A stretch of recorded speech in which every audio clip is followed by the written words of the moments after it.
నేను మీ Ajay Bandreddi, NRI Australia Janasena. గత ప్రభుత్వంలో మాజీ సీఎం జగన్మోహన్ రెడ్డి గారు ₹1 జీతం తీసుకుని 11 కిలోమీటర్లు దూరం ఉన్నటువంటి విజయవాడకు కూడా మహానుభావుడు హెలికాప్టర్లోనే తిరిగేవాడు.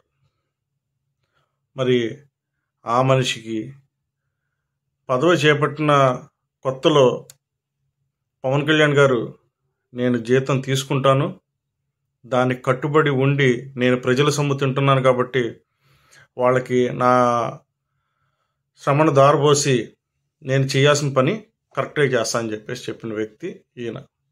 మరి అదే వ్యక్తి ఈరోజు పంచాయతీరాజ్ శాఖలో నిధులు చూసి ఆయన ఇంతింత అప్పుల్లో నేను జీతం తీసుకోవడం కరెక్ట్ కాదని చెప్పేసి ఆయన నేను జీతం తీసుకొని చెప్పేసి వాళ్ళ తెలియజేశారు.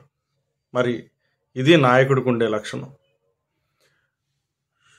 షోకేస్గా జనాలకి నేను ₹1 తీసుకుంటున్నానని చెప్పి నువ్వు విచ్చలవిడితనంగా, అంటే ఎక్కడికి వెళ్ళినా, లండన్కి నీ కూతురు దగ్గరికి వెళ్ళినా, ఈరోజు ప్యాలెస్లు కట్టించిన, జిల్లాకో ప్యాలెస్ కట్టించిన, అన్నీ కూడా ప్రజల సొమ్మును దుర్వినియోగం చేసిన వ్యక్తి జగన్మోహన్ రెడ్డి.